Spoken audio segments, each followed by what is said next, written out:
Tuhan bersamamu dan bersama rohmu. Inilah Injil suci menurut Markus. Dimuliakanlah Tuhan. Sekali peristiwa, Yesus menyingkir ke Danau Galilea bersama murid-muridnya. Dan banyak orang dari Galilea mengikuti dia. Juga dari Yudea, dari Yerusalem, dari Idumea, dari seberang Yordan dan dari daerah Tirus serta Sidon, datanglah banyak orang kepadanya. Sesudah mereka mendengar segala yang dilakukannya, karena orang banyak itu, Yesus menyuruh murid-muridnya menyediakan sebuah perahu baginya, jangan sampai dia terhimpit oleh mereka.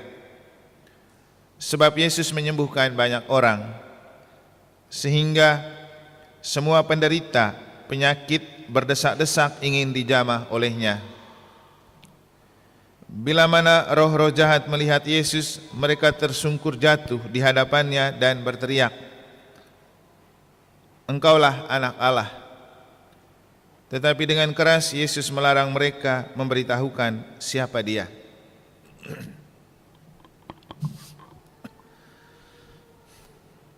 Demikianlah sabda Tuhan. Terpujilah Kristus.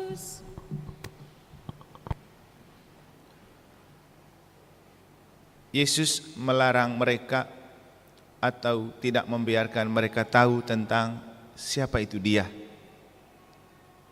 Para suster, Bapak Ibu, saudara-saudari, adik-adik dan anak-anak sekalian yang saya kasih dalam Tuhan, mengapa Yesus tidak ingin dia diketahui oleh orang banyak? Karena takut orang salah menilai dia. Sebelum kita lebih jauh menyelami hal itu, pertama saya mengajak kita untuk mari kita mengenal Yesus, walaupun Yesus tidak mau terkenal. Saya mulai dengan cerita. Ketika semalam saya duduk dengan teman saya sambil makan malam, dia bercerita, "Romo, saya punya teman frater di Jawa. Baru-baru dia datang libur bersama keluarganya, lalu kita jalan-jalan. Terus dia bilang, nanti itu sudah pasti jadi imam." Saya bilang, belum. Kami saja dari 127 orang masuk, yang jadi cuma 12. Di Kuskupan Denpasar waktu itu kami ada 5 orang yang mau praktek, yang jadi cuma saya. Berat ya? Bukan hanya berat, susah itu jadi imam. Terus katanya kalau jadi imam itu harus S2. Saya bilang, ya tuntutan dunia pendidikan sekarang juga mengharuskan mereka untuk S2. Tapi rasanya menjadi imam itu tidak terlalu mementingkan gelar. Karena yang paling penting bisa menjadi seperti Yesus dan melanjutkan tugas Yesus. Yang paling utama itu apa? Kira-kira tugas Yesus paling utama itu apa? Merayakan misa. Waktu mau meninggalkan murid-muridnya, Yesus berpesan, lakukanlah ini sebagai kenangan akan daku. Bahwa pertama dan utama tugas Yesus itu mewartakan Injil dan kerajaan Allah. Tapi ia coba memelihara Injil dan kerajaan Allah itu dalam misa. Mengapa kemudian ia meninggalkan misa sebagai kenangan? Kalau mau mengenangi Yesus, rayakan misa. Dan di dunia ini siapa yang bisa merayakan misa? Tidak ada. Maka butuh imam. Sehingga saya bilang kepada teman saya itu, itulah yang membuat menjadi imam itu tidak mudah. Ada banyak aspek yang dituntut, intelektual, kerohanian, kepribadian, relasi sosial dan kesehatan. Itu ada 5 aspek yang menjadi pilar untuk membangun pribadi seorang imam. Otak pintar tidak cukup kalau tidak punya kerohanian bagus. Punya kerohanian bagus tapi otak tidak jalan juga tidak bisa. Boleh punya otak bagus, kerohanian bagus, tapi kalau kepribadian tidak bagus juga tidak bisa. Boleh punya kepribadian bagus, tapi kalau kuper atau kurang pergaulan juga tidak bisa. Karena harus bisa bergaul dengan banyak orang. Dan harus sehat. Sehat jasmani dan rohani. Dan biasanya kalau penyakit penghalang panggilan itu yang lebih terkenal itu namanya hepatitis. Itu kan penyakit hati. Tapi sakit hati sebenarnya jauh lebih berbahaya. Kemudian kenapa aspek ini penting? Karena tidak mudah membangun pribadi seorang imam dan tidak mudah menjadi imam. Karena tugas utama imam seperti yang saya katakan hari Selasa itu, apa yang membuat perbedaan antara imam Katolik dan imam non-Katolik atau bukan dari gereja Katolik? Karena imam Katolik adalah alter Christi, menjadi pribadi Kristus yang lain untuk melakukan tugas-tugas yang dulu dilakukan oleh Kristus dan sekarang harus tetap dipelihara. Dan keistimewaan imam Katolik itu apa? Misa. Yang penting bisa buat misa. Karena apa? Pentingnya misa untuk membuat Kristus dikenal oleh orang. Karena dalam misa kita murni menerima Kristus sebagai santapan. Dan inilah yang membuat Yesus itu melarang orang memberitahukan siapa dia. Karena Yesus tidak mau menjadi terkenal karena opini publik. Tapi Yesus mau dikenal karena kita punya kedekatan pribadi. Jadi namanya relasi personal. Hubungan pribadi dengan Yesus. Maka dulu pernah saya bilang, jangan kita beriman karena opini publik. Atau karena katanya, tapi karena faktanya. Kita betul-betul dekat dengan Yesus. Dan jadi Katolik kalau tidak pernah misa itu bohong. Itu bukan Katolik. Karena Katolik sama dengan misa. Saya senang hari ini banyak yang ikut misa. Tumben hari Kamis banyaknya. Tapi mungkin ini adalah sinyal dan cara Tuhan untuk membangkitkan kebanggaan kita bahwa kita beruntung jadi orang Katolik. Karena apa? Kita punya misa. Kenapa ada misa? Karena ada Yesus sebagai imam agung. Dan dalam bacaan pertama surat kepada orang Ibrani menunjuk Yesus sebagai seorang imam agung yang istimewa. Beda dengan imam-imam besar yang lain. Kalau imam besar yang lain, dia walaupun imam besar, dia mempersembahkan korban untuk dosanya sendiri, baru untuk dosa orang. Tapi Yesus, dia mempersembahkan diri sebagai korban untuk dosa orang. Inilah yang membuat dia menjadi imam agung. Karena dia mempersembahkan diri untuk menebus dosa orang. Jadi keagungan hidup Yesus itu pada pemberian diri untuk menyelamatkan orang. Dan saya rasa kita juga begitu. Keagungan dan kehebatan pribadi kita itu ketika kita bisa memberi diri untuk orang. Masih ingat khotbah hari Minggu? Kita itu jadi man for other. Manusia untuk orang lain. Jangan hanya untuk urus diri terus. Dan itulah salah satu hal yang membuat imam Katolik itu beda dari imam gereja lain atau para pendeta. Kenapa? Imam Katolik dia memberi diri untuk orang. Tinggalkan orang tua, tinggalkan orang terdekat, tinggalkan selera pribadi, memberi diri untuk melayani orang. Coba Anda bayangkan kalau tidak ada imam yang memberi diri, apa kamu bisa dapat imam di negara? Beruntung orang-orang kayak Romo Eman itu mau tinggalkan orang tua, korbankan selera, tidak menikah untuk melayani Anda. Nah, inilah imam Katolik. Jadi memberi diri untuk menyelamatkan orang. Dan itulah keagungan hidup. Kalau kita bisa memberi diri untuk orang. Itulah yang membuat hidup itu mulia. Kita hidup di Bali ini banyak orang yang namanya Agong juga ya. Tapi kan belum tentu dia bisa menyelamatkan orang. Nah, keagungan Yesus sebagai imam agung terjelma dalam diri imam itu untuk menyelamatkan orang nyata dalam apa? Dalam misa. Misa. Itu kita menyantap tubuh Kristus yang Yesus beri melalui imam. Tangan imamnya yang bisa membuat hosti dan anggur menjadi tubuh dan darah Kristus. Kalau tidak ada imam, tidak ada bisa. Tidak bisa. Dan imam walaupun lemah, ia mengambil bagian dalam keagungan Yesus. Karena apa? Hanya imam yang bisa ucapkan doa syukur agung. Bapak Ibu boleh merasa diri paling hebat dan paling suci, tapi tidak bisa pimpin misa. Tidak bisa ucapkan doa syukur agung. Harus imam. Kenapa kemudian doa syukur agung itu tidak melibatkan banyak umat? Karena itu doa Yesus. Yesus yang berdoa. dan imam menghadirkan kembali cara Yesus itu dalam misa. Maka dalam Ekaristi pusatnya itu imam, karena dia adalah simbol kehadiran Kristus yang nyata. Dan yang imam lakukan apa? Mempopulerkan Yesus, membuat Yesus terkenal, karena Yesus masuk di setiap pribadi melalui komuni. Nah Bapak Ibu, inilah yang membuat kenapa Gereja Katolik tidak penting untuk populer imamnya. Beda kayak pendeta kan, harus khotbah bagus supaya populer, harus bisa jadi penyembuh dan pendoa supaya populer. Imam Katolik tidak perlu, yang penting bisa misa.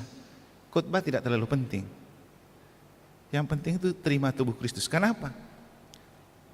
Coba Bapak Ibu perhatikan dan para suster, ketika seorang pastor atau pendeta berkhotbah bagus dan dia tenar, yang populer siapa? Yesus? Bukan. Pendetanya, pastornya. Dan untuk saya pribadi, hal yang saya takuti itu, ketika orang melihat saya hebat, lalu orang puji-puji dan saya yang populer, padahal bukan itu. Kita cuma alat di tangan Tuhan untuk mempopulerkan Tuhan. Sehingga kalau jadi Katolik, tidak bisa kita pakai standar maunya khotbahnya kayak pendeta, baru semangat kita ke gereja. Jangan, itu kamu cari pendeta, bukan cari Tuhan. Yang paling penting itu kan kita santap tubuh Yesus, itu paling penting. Dan itu yang terpenting dari misa. Kalau hanya dengar pengkhotbah, penginjil, pewarta, nggak perlu misa. Tapi apakah itu membuat Anda bisa terima tubuh Kristus? Tidak. Maka lagi-lagi itulah keistimewaan imam Katolik. Mungkin tampak bodoh dan tidak berpandai berkhotbah, karena itu tidak terlalu penting. Percuma juga kita khotbah bagus-bagus kalau kemudian kamu tidak terima tubuh Kristus, kan? Itu jauh lebih penting. Maka kenapa dalam Gereja Katolik yang paling penting imam bisa buat misa? Karena yang terpenting Yesus yang dibagi kepada orang, tubuh Kristus yang kita terima. Ya, syukur juga kalau bisa khotbah bagus kan, supaya Yesus yang kita santap itu disantap dalam bentuk hosti, juga disantap dalam bentuk sabda. Karena sabda Allah itu juga kan santapan jiwa. Maka tadi malam waktu saya ngobrol-ngobrol dengan teman saya itu juga, ya biasalah umat kan, dia bilang, Romo maaf nih kalau kita banding-bandingkan, kadang-kadang Romo ada yang Romonya khotbah begini-gini. Saya bilang, nggak usah dengar khotbahnya. Kalau butuh khotbah cari di YouTube. Tapi yang penting misanya. Kamu dapat tubuh Kristus. Tanggalkan pikiran-pikiran itu. Toh dikhotbahin terus juga belum tentu orang berubah. Tapi dengan Yesus masuk ke dalam pribadi kita, itu yang bisa mengubah kita. Jadi Bapak Ibu Saudara-saudari, kenapa Yesus tidak mau dirinya diperkenalkan? Karena Yesus tidak mau menjadi populer dan terkenal karena kata orang, karena opini publik. Yesus lebih ingin dikenal oleh setiap orang karena kedekatan pribadi, hubungan personal. Dan itu hanya terjadi ketika kita menyantap tubuh Kristus dalam misa. Kedekatan pribadi dengan Yesus betul-betul real dan nyata kalau Yesus masuk di dalam diri kita, kita hidup bersama Kristus. Dan lagi-lagi itu hanya bisa dalam misa. Kenapa kemudian kepada para murid waktu malam perjamuan terakhir, pesan Yesus yang paling utama adalah lakukanlah ini sebagai kenangan akan daku. Lakukanlah ini sebagai kenangan akan daku. Itu pesan istimewa Yesus. Yesus tidak bilang begini pada rasulnya, kamu belajar baik-baik, khotbah baik-baiknya. Tidak. Buat perayaan Ekaristi, rayakan itu untuk mengenangkan Yesus. Dan kenapa kemudian saya mengatakan kepada kita, harusnya kita bangga jadi Katolik. Kenapa? Karena misanya. Harusnya kita bangga menjadi orang Katolik yang ada imamnya. Coba kalau Anda tidak ada imam dan jadi Katolik, bagaimana bisa misa? Santo Yohanes Vianney pernah mengatakan bahwa karena dia kan pelindung para imam, saking berharga dan pentingnya imam, dia pernah menantang, coba taruh di satu paroki, jangan taruh imam selama 20-30 tahun, pasti semua murtad. Jangankan tidak taruh imam, jarang misa saja bisa murtad kan? Coba lihat umat kita yang jarang misa, makin murtad. Kenapa? Mereka tidak melihat Yesus itu lebih penting untuk diterima dalam misa. Mereka lihat romonya kali, atau mungkin mereka lihat orang lain kali. Itu tidak penting. Yesus yang kita kejar. Maka kenapa kemudian saya mengajak kita, mari kita ikut misa karena kita rindu untuk hidup dalam Kristus. Jadi datanglah misa karena kerinduan. Kerinduan untuk dekat dan hidup selalu bersama Kristus. Maka ekspresi orang yang rindu dan kangen adalah, sering-sering saya mengatakan, seperti kita manusia, kalau merindukan dan kangen dengan seseorang, ketika bertemu kita akan pergi berpelukan. Bapak Ibu, kalau betul kangen Yesus, Anda harus dekat-dekat ke depan duduknya, jangan jauh-jauh. Itu baru kangen, rindu. Karena ekspresi orang yang rindu pasti tidak mau jauh-jauh, pingin dekat dan intim. Itulah kenapa Yesus menjadi imam agung untuk kita. Dan yang paling penting dalam misa adalah doa syukur agung. Maka kalau doa syukur agung, jangan sampai kita masih pergi kencing, masih urus rambut. Nanti kalau Bapak Ibu coba cek ada di depan kalau hari Minggu, wih ramai sekali ekspresi di belakang. Kadang ada yang atur-atur rambutnya, kadang ada yang, sekarang kan HP bisa berfungsi sebagai cermin kan, kadang masih cek bedak dan lipstik lagi. Ngapain? Fokus pada Tuhan. Apalagi kalau sudah doa syukur agung, itu doa Yesus. Penting untuk tidak kusuk kasak lagi, penting untuk tidak keluar masuk lagi. Untuk apa datang misa? Itu adalah saat-saat intim untuk kita betul menyatu dengan Yesus. Jadi mari kita percaya kepada Yesus karena kita mengenal Yesus, bukan karena dia yang populer di publik, tapi karena dia populer di dalam diri kita. Dia hidup di dalam diri kita. Dia menjadi sumber kekuatan di dalam diri kita. Dia menjadi pribadi yang mengerti dan memahami kita walau kita sering jatuh ke dalam dosa, karena memang dia sendiri yang bisa menebus dosa. Yesus menjadi imam agung karena dia mengorbankan diri untuk menebus dosa orang. Imam yang lain masih cari korban untuk dipersembahkan. Tapi gereja Katolik, kita sudah punya Tuhan yang mengorbankan diri. Mau cari apa lagi? Dan Tuhan tidak pernah meminta kita bayar untuk sesajen misalnya. Kita kasih sajen apa untuk Tuhan? Tidak ada. Bawa diri saja. Bawa diri yang berdosa. Itulah persembahan terbesar.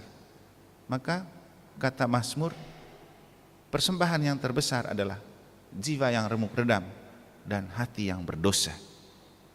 Itu yang perlu kita bawa kepada Tuhan, dan itulah yang membuat kita kenapa perlu selalu merindukan Kristus, karena dialah imam agung yang menebus dosa kita dan yang mencoba selalu hidup bersama kita walau kita lemah dan rapuh. Dan kita bersyukur menjadi orang Katolik karena ada misa, dan kita bersyukur karena ada orang tua yang memberikan anaknya jadi imam, dan kita bersyukur ada orang yang mau jadi imam walau lemah dan rapuh.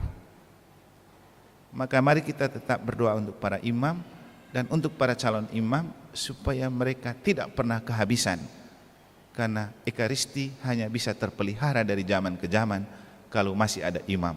Kalau sudah tidak ada imam berarti tidak ada misa. Semoga Tuhan memberkati.